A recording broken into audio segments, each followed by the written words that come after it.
Chiro Hustle. Sit back and learn from the greatest influencers in the profession on the world's #1 chiropractic podcast. Before we dive into this powerful episode, please remember to subscribe to our channels and give us a 5-star rating on iTunes to continue hustling.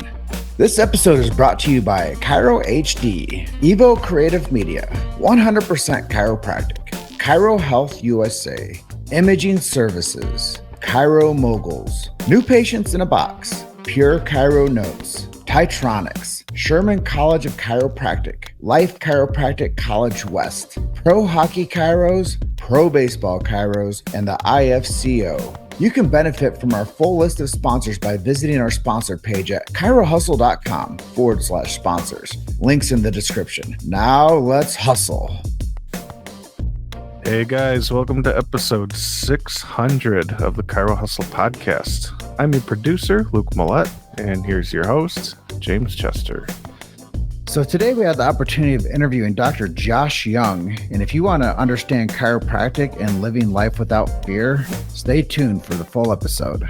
Welcome back. This is another episode of the Chiro Hustle podcast. This is 600. I mean, I was just talking to Dr. Josh off camera, and just to recognize the fact that we've been doing the show for 6.5 years blows my mind. And I'm really happy to have Dr. Josh Young on today for this interview. Before we jump into this episode, I'll let everyone know our big why. Why do we do what we do? First things first, I've seen it happening more terribly than ever recently is our infringement on freedom of speech. And I think that our show, we've never censored anyone. And we know what it's like to be censored and shadow banned. It's kind of weird that some, small-time chiropractic podcasts would be censored, but we have been. It's really, really strange to me. But in support of chiropractic is the #1 message here. And we support chiropractic because chiropractic supports medical freedom and family health freedom. And if you don't have a family chiropractor, go check out your Google searches and find yourself a family chiropractor. Chiropractic, philosophically speaking, we protect the sacred trust. If you don't know what that is, go to the show notes over at our show and check out BJ Palmer's Sacred Trust. It'll be in the show notes of this show. And we support subluxation-based chiropractic. I know it's crazy I have to even say that on a chiropractic podcast, but they're taking it out of the schools, and the kids that are graduating aren't learning what subluxation-centered chiropractic is. And they're not getting taught what innate intelligence and universal intelligence is. So we stand by those terms, whether historical or not. The philosophy of this profession matters. This is episode 600 of the Chiro Hustle podcast. Josh Young, welcome. Thank you. Thanks for having me, James. Appreciate it. Yeah, it was pretty cool, man. Like you were sharing with me, like 6 years ago, you were cutting grass and you were listening to our episode with Tim Young. Yeah. Tim has been, my wife and I have been coaching under him for going on 6 years. And right around that time, I remember being excited to hear that one in particular, that episode, because Tim's amazing. Yeah. Yeah. And, I think that we've become a part of the culture of this profession, which is really cool. I was mentioning that to you too. It's like, I opened up. It's like, I can't believe it's been 6.5 years. Like, I can't believe it. But your story, it looks like you went to Palmer Davenport with your wife. Yep. Yeah. So the short of it is I met my wife in undergrad in New Hampshire. I thought I was going to be a medical doctor growing up and was in pre-med classes. Fortunately, pre-med classes and chiropractic classes, prerequisites overlap. So we were physics lab partners. Moved out to Davenport with her. I was working at Super Target there in the Quad Cities while she started her first try. And I remember coming back from class each day and sharing with me what chiropractic was, because I didn't know what it was growing up. And it was, I felt something kind of moving within me, and a curiosity starting to just spark. And basically it was something that stirred me, and I listened, and I went to enroll in chiropractic school at Palmer there, without ever being adjusted to. Haven't looked back.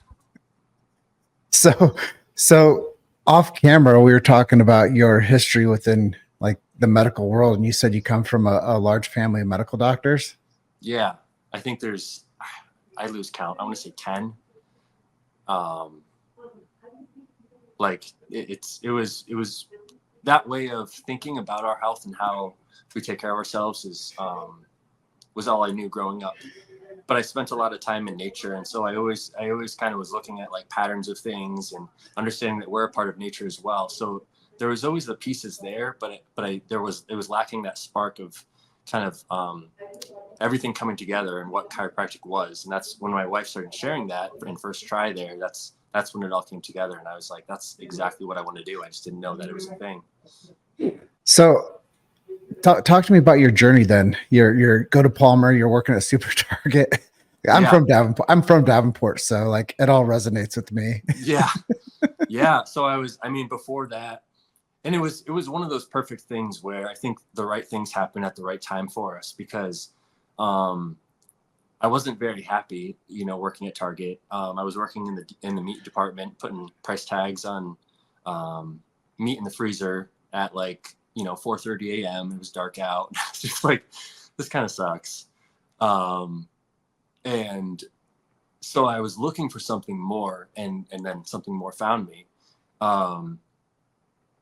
We went through chiropractic school together, my wife and I. We graduated in 2013.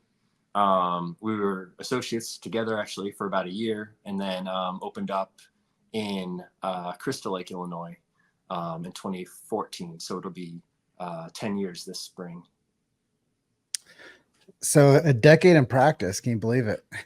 I can't. It went honestly so quickly. So tell me a little bit about how you guys went from associate to starting your own practice, because I'm sure a lot of people will listen to this and be like, well, I kind of want to do that too. Yeah. So we worked one position first where, interesting that we were hired at two different places together, which I don't know if it seems almost unheard of, but the first location was closer to Chicago, and we learned a lot of things. We were basically screening like every single day, which at the time I didn't like at all. I mean, looking back, I wouldn't want to do it again, but it provided an amazing tool for understanding how to talk to the general public about what is chiropractic. And because you get through school and it's just, you've probably heard it before, but it's very good for preparing you for boards and passing boards, but it's not very useful to talking to a general person and helping them. And so that was amazing for that, but we got burnt out. We moved to a second office, a husband and wife as well, who took a giant leap of faith with us, and basically trained us for about a year to how they run things, and then provide us the opportunity with like a satellite office where we were able to buy out. So that's Dr. Steve and Tony Burleson. So I know Steve. Yeah, they're amazing. We wouldn't be where we were at if they hadn't taken, that giant leap of faith. So. Yeah, it's really cool. I think a lot of people can learn from that. And I guess my next follow-up to that is a marketing situation. Like, what were you doing? I know you said a bunch of screenings, but what were you doing for them? And what are you doing now? What were we doing for Steve and Tony? Yeah. It was more screenings, but it was less. And it was more, I guess, some different procedures that we were kind of learning, some different ways to educate on like a day one, day two, things like that. But that's even shifted gears now, where then we would do screenings, we do like dinner with the docs, and like group workshops, group report findings, to where now everything has just been completely streamlined, where we've been now studying under Tim Young for about 6 years. Honestly, we do very, very little external marketing at this point. It's just really come down to trying to generate more internal referrals, Google reviews, and just, having having the patients come from us, not to us. We're not seeking them out. We're generating that quality of care where people are actively seeking that out. In my mind, that's, we're trying to be as congruent with that chiropractic principle as possible from the inside out. So growing a practice 6 years ago to today, you're focused more on the reviews and internal referrals. Yeah. Yep. What method do you go about getting the reviews? I think so. This time of year, it's funny because New Year's, you see a lot of people taking action, whether it's starting up a new habit, going to the gym, whatever it may be. And something I learned from Troy Dukowitz, I was coaching with him for a bit this past year. Troy's great as well. Is that mindset creates action set, and so what we started doing is every time there was a change in care or a time whether we were doing a re-exam or something where there was an interrupt in the day-to-day visit, we would just ask on either the questionnaire, on the exam sheet, or just bring it up in conversation, because with that change in action, you get a change in behavior and there's momentum there. And I think in New Year's, like I was just kind of thinking about it today, how, all the gyms will get all packed and then it falls off about 3 weeks later. One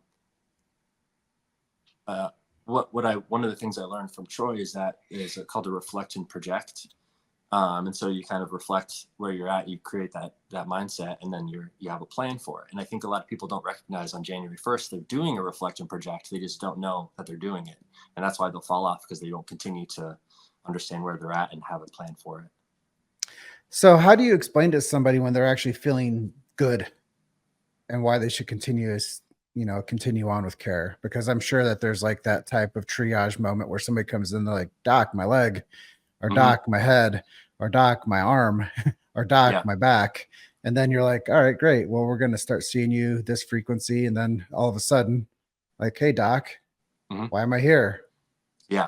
So that is, it comes down to their understanding of what's going on from the very first visit. It's not that we're treating the symptom, it's we're taking care of what caused the symptom in the first place. Because it all comes down to stress on the spine. And this is what we teach them, is that the spine is the link between brain and body.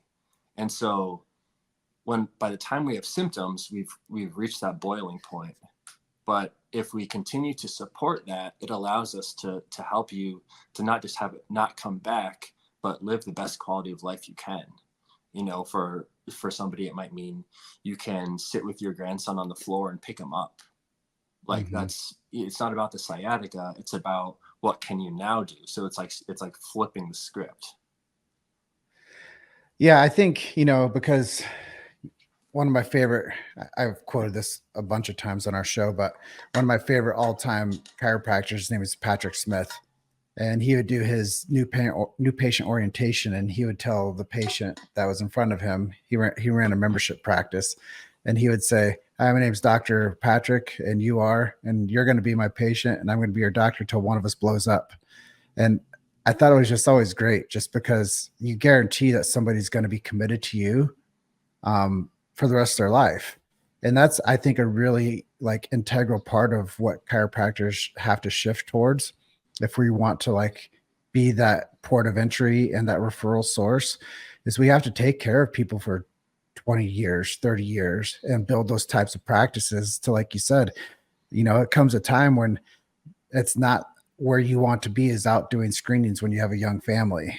When you have small kids at home, you don't want to be gone every weekend. You don't want to be, at the farmers markets and the home and garden shows and the RV shows and the expos and the 10Ks and 5Ks and all those things, which I know helps grow as a practice. But when you're actually establishing yourself as a practitioner, that's not long-term sustainable unless you have a team that does that for you.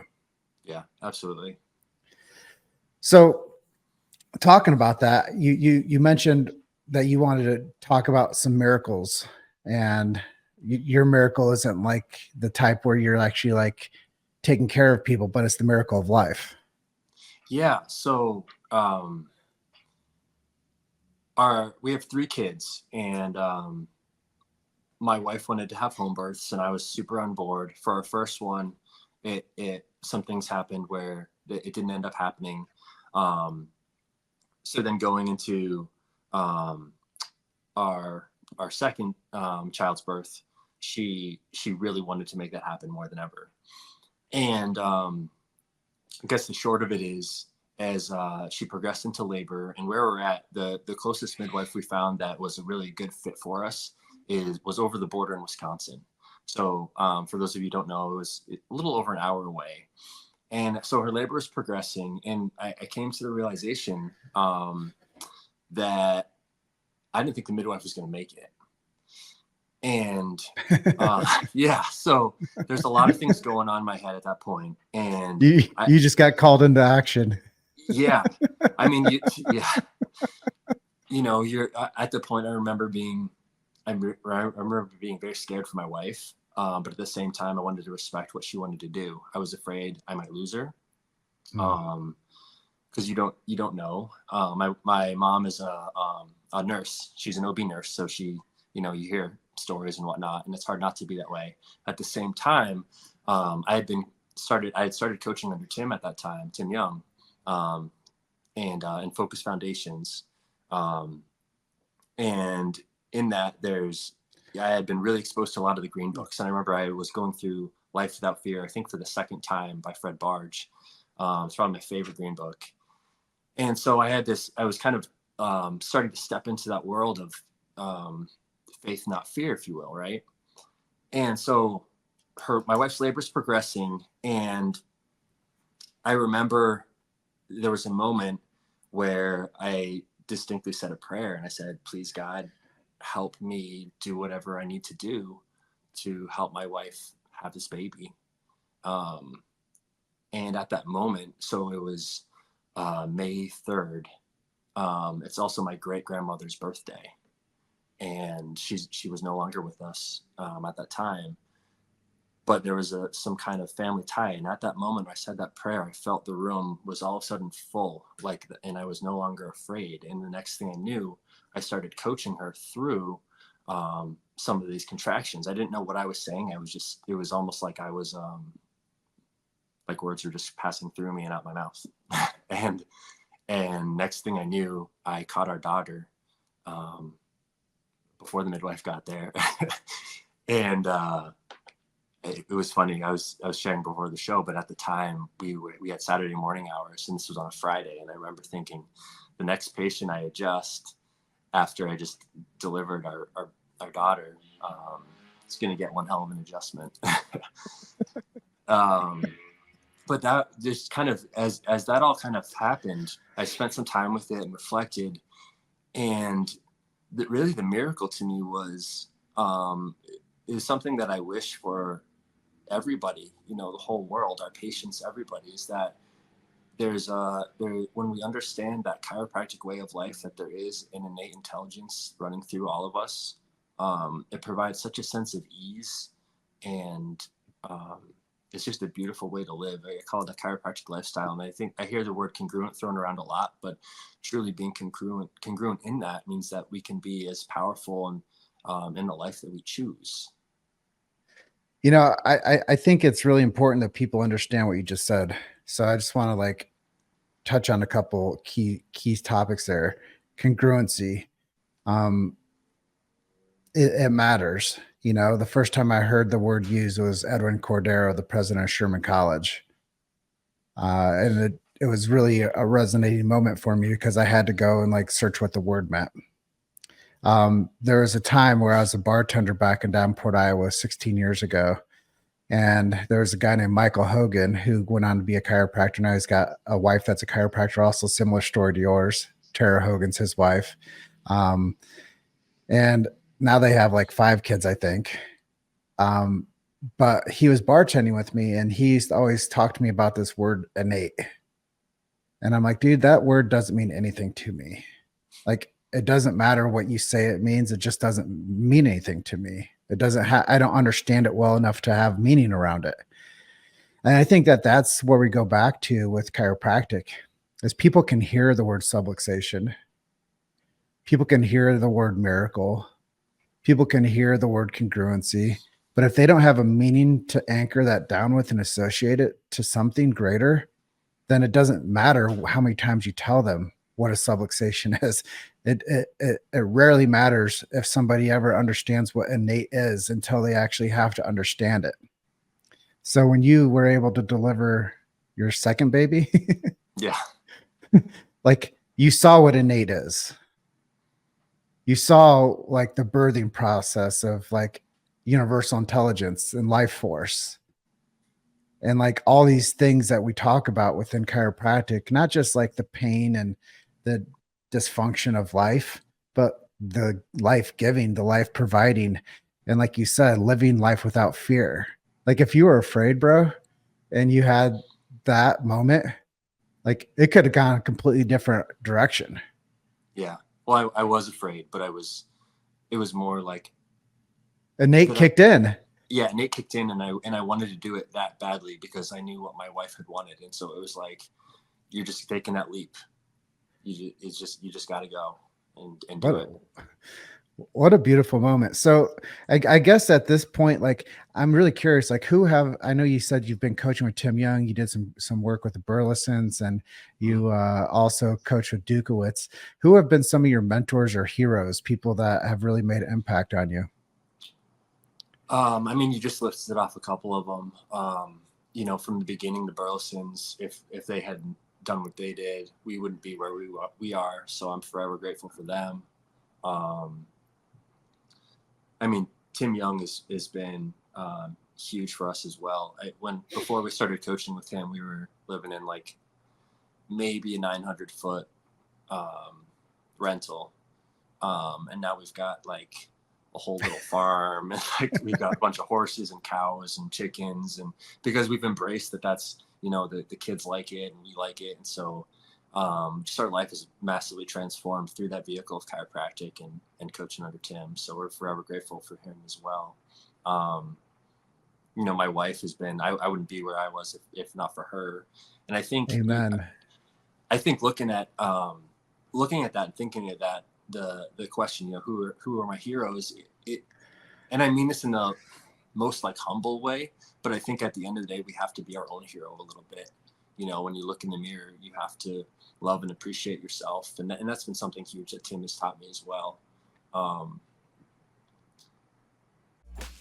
You made it to Chiro Hustle. Sit back and learn from the greatest influencers in the profession on the world's #1 chiropractic podcast. This episode is brought to you by Chiro HD, Evo Creative Media, 100% Chiropractic, Chiro Health USA, Imaging Services, Chiro Moguls, New Patients in a Box, Pure Chiro Notes, Titronics, Sherman College of Chiropractic, Life Chiropractic College West, Pro Hockey Chiros, Pro Baseball Chiros, and the IFCO. You can benefit from our full list of sponsors by visiting our sponsor page at chirohustle.com/sponsors. Links in the description. Now let's hustle. Yeah, it's really cool to hear the stories. I never get old like listening to the stories or asking the interview questions, because I know that there's like somebody out there that's a friend that you went to college with that's going to see this again, or there's a patient that's going to watch this and they're going to see your heart. They're going to see like who you are, or the next patient that doesn't know who you are that's going to watch this. They're going to say, wow, I want to get under that guy's care. So, no matter where I am as like the coach of the show or the leader of the interview or whatever it might be, there's always something really great that I can see within each person. And that's the thing, is everybody has like an amazing story inside of them. Just rarely often do we get asked. And if we do get asked, like it becomes all about us, and it's all about ego, and it's all about my success and my farm and my family and my practice and this. But I think humbly, it's really encouraging to see that you actually took good leadership and you start implementing a system and a strategy that worked for you to build the life of your dreams. Yeah. I mean, I wish that, I would encourage anybody, if you're looking for answers. Tim's group, Focus Foundations, it's a wonderful place to start. Like I said, we're going 6 years now coaching under him, and it's a great group of people. But yeah, I mean, thank you for letting me share my story with it too. Yeah. So I guess I'm curious. Successful office, family's growing. What's next for you? I would love to um, continue growing the practice to the point where I feel comfortable bringing an associate on. My wife just recently started adjusting 2 mornings a week now as well. She's diving more into like the prenatal um, realm of things. Um, yeah, so I think that would be kind of the next step, and kind of look into the future of the profession, and doing my part to continue growing as a mentor, so I can keep helping grow more leaders in this profession. So 10 years of practicing with your wife. What's that been like? It's funny because there's been a lot of change in that 10 years, because for our first was in the office with us until she was about 2. And then we realized it was becoming too much. And so my wife started stepping away, and then each time she would start to come back in the office, we ended up having another baby, and she would step back out again. But I mean, from day one, I mean, all the way back to being, doing homework together, doing physics homework together, in undergrad, we've always kind of worked well together, where I'm a much more reserved and kind of quiet and shy, and she's much more outgoing. She's kind of more the gas pedal, I'm kind of more the brake, and there's a good balance there, and it's actually been pretty easy. That's cool. And so transitioning from the origin, you came from the East Coast and then you come to Davenport, Iowa. What was that like? I don't remember too much of because I had moved so much as a kid anyways. Okay. So I don't remember too much of like a shock in that. I remember it was cool being on it. The Mississippi River is kind of cool. You could see it from the apartment and whatnot. But I don't remember, having too much of a culture shock or anything like that. That's cool. And then where's home now? So we're in McHenry, Illinois. So we're right next to Crystal Lake. Like I said, we've got a little piece of land and got some animals and stuff, and it's a lot of fun. Chicago suburbs. Yeah, pretty much. We're close enough to the city, but I mean, we don't really go to the city, to be honest with you. Yeah, you're close to National too. Yeah, yes, we are. We need to get you over there speaking some principle. Yeah, I think the things you hear, but. So at this juncture of the episode, is there anything I didn't ask you that you'd like to share with our audience? I'd be curious to hear, looking ahead at what the profession has, for the next 20 years. I think you said that this is the 600th episode.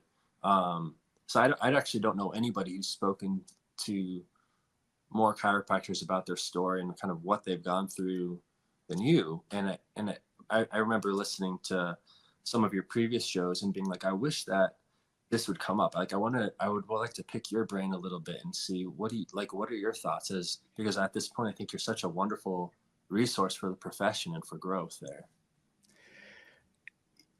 There's a reason why I hammer down the way that I do on the intro, because I think that if the profession is going to advance and to establish and adapt, then we can't worry about what's been done yesterday. We can't worry about the problems that the profession has grown through. But what we should consider doing is establishing better leadership. And we should really be more focused on organizing better leadership. And that starts at the colleges. I think that if we really want to create the chiropractic utopia, then it has to be done on a concentrated effort across every diploma that's passed on. Like, it has to be passed on from not just you, Josh Young, and your wife, Emily Young, but it has to be passed on from the next graduate from all institutions. And the only way that that's going to happen is if we have the right leadership leading that group. If you're in a boat with me, a canoe, and we're paddling forward and we're both going the right direction, we get somewhere fast because we're both strong dudes. We're going to cruise. But if I paddle against you and you're paddling one way, we're just going to go in circles. So I see that there's a lot of circles caused within the education arena. And I think there's a lot of circles causing within subluxation centered chiropractic and the vernacular. So if we can stop paddling against each other and we can start paddling the right way, all of us, and everybody that gets a diploma to practice chiropractic, it doesn't say chiropractic medicine on it. It says chiropractic, doctor of chiropractic is what it means. So I think we just need to stop paddling against each other and we'll have chiropractic utopia. But until then, we need people out there that are willing to step in and take the hits and take the philosophy positions at the schools and to force themselves onto the boards of those schools. And the schools that people say I won't refer people to as students, they need to go in and make that school better. It's easy to call out the problem, but it's really hard for people to step in and take the heavy lifting of change. So I think if we really want to see it go the right way, it's not us against them. We just need to all start working in the same direction rather than letting some people that nobody even knows who they are really, that are paddling against what all chiropractors of the past 50 years want.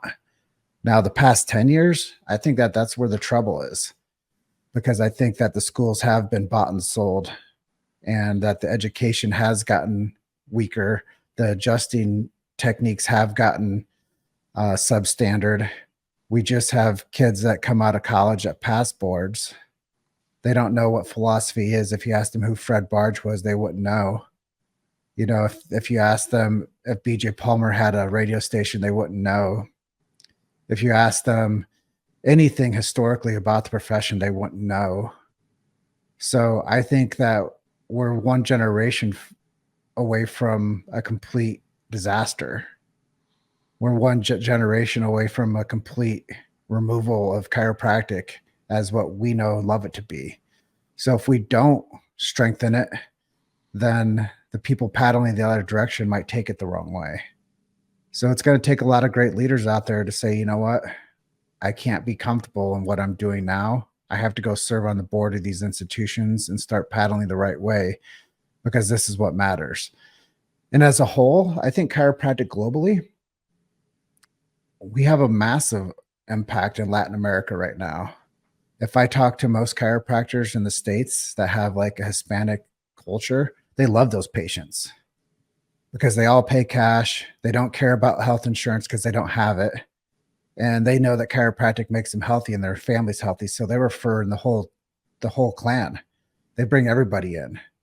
So I think that a chiropractic utopia grows globally, and it's not about insurance care. It's about family care. And I think that if we get to that point, every midwife's referring to chiropractors,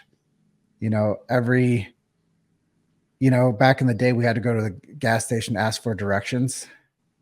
Well, now those types of situations are, who do you go to for your health?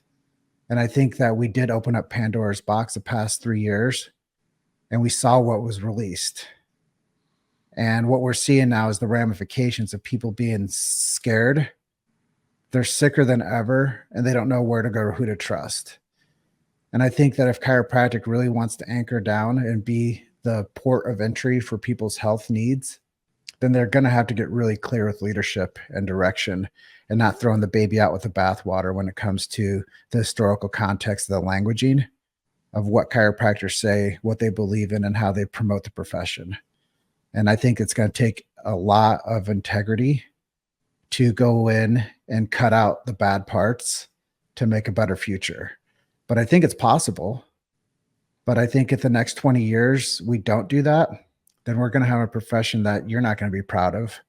And all these products that I've produced, these shows, I look at it as I made a historical document and documented this profession for the past 6.5 years to the best of my ability, to where nobody could come in and change the profession.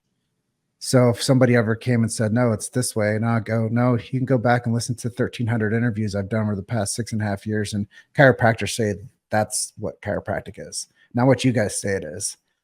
So I did this as like a burden of proof almost, to capture and build a library of indexed stories of what chiropractic really is for historical purposes, but also to highlight the practitioner.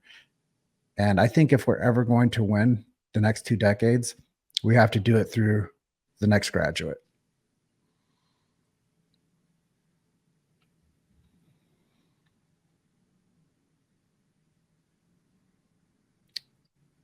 That's it.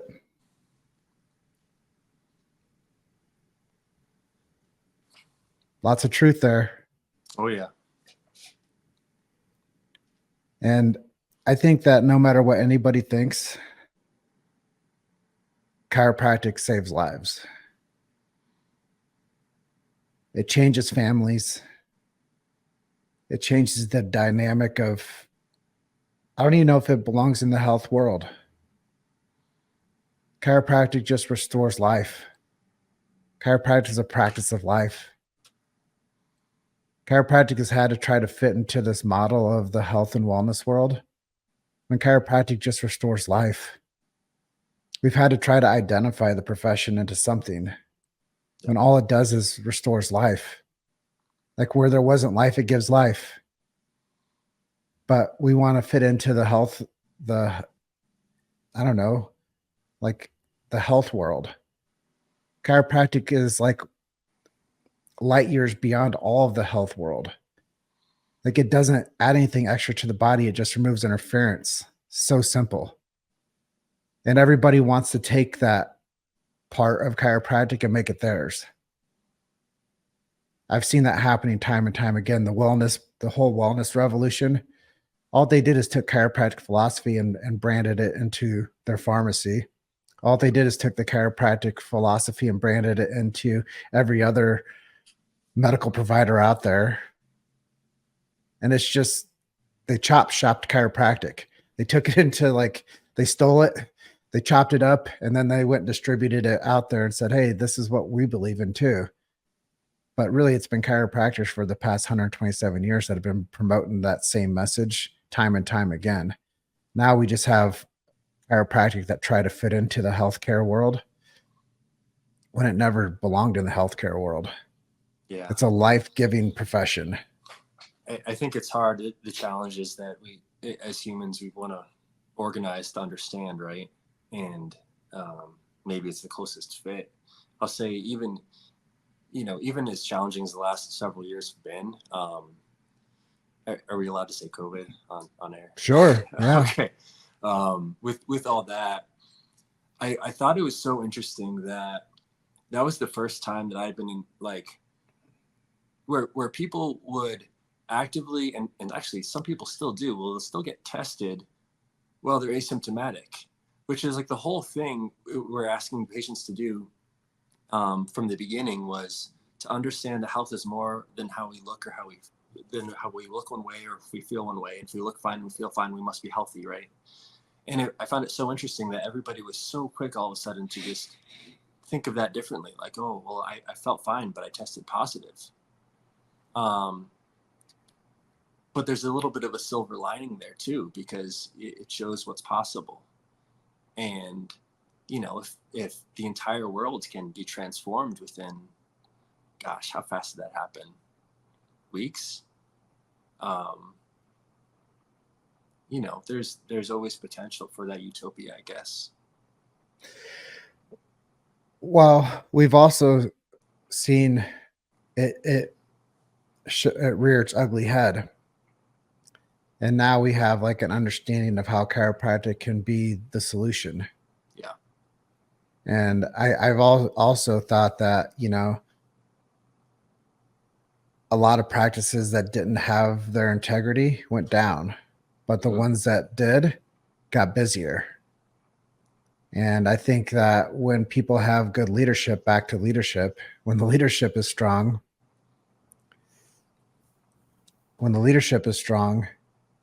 the whole profession's strong. Yeah, that was an interesting time. There wasn't one day where we wore masks, and that was frowned upon by some, but I just wasn't going to do it. But the people who came and appreciated, then some people weren't comfortable with it, but some people, a lot of people loved that we stood up for that.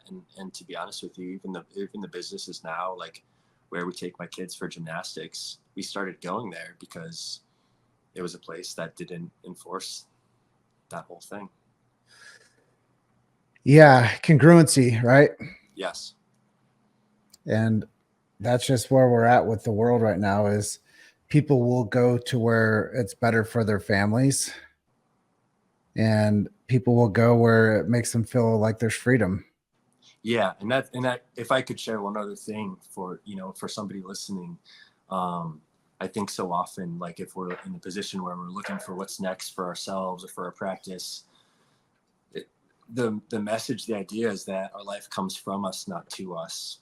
And so it's not so much, and I learned this from Troy Dukowitz as well. It's something called be, do, have. We're always looking for that middle step, the do, right?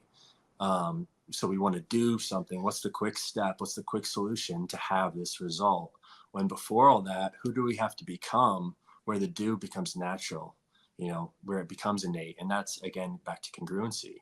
So if we're being this person who is providing quality care and understanding and practicing with love and joy, people are going to want that. And then you're going to have that. So it starts with you. It starts from the inside out. And that's congruent to the chiropractic principle as well. That's one of the many things I love about chiropractic. And then if you be it, you do it, you can have it. And that means you can pass it on to others. Yes. Well, Dr. Josh, thanks for being episode 600. Thanks for having me. If people wanted to reach out to you and connect with you further, how can we do that? And where would I send them to? Sure. I have a personal Instagram and a clinic, a professional Instagram. So the professional one is CL as in Crystal Lake Family Wellness on Instagram. And then the personal one, I think I want to say it's Josh Young DC. But either way, happy to answer questions and help in whatever way I can. Yeah, I was listening to this interview yesterday with Andy Frisella, and he's the guy that started the program 75 Hard. And the guy he was interviewing said, man, if Instagram went down, so many people would lose their businesses. Yeah. Well, let's hope it doesn't go down. But if you want to check out Dr. Josh, go to CL Family Wellness. That's Crystal Lake Family Wellness on Instagram, and Josh Young DC on Instagram. Really appreciate you spending some time with me today. Yeah. Thanks again for having me. Thanks for letting me share. Yeah. Hopefully my answer for the next 20 years was something of an eye opener for the profession too. Yes. Well, with that being said, I'm going to close out by telling everybody you're just one story away. Keep hustling. I'll see you guys on the next episode. Thanks for being episode 600, Dr. Josh. Thanks, James. All right. Bye. Thanks for listening to Chiro Hustle. Don't forget to subscribe and check back next week to continue hustling.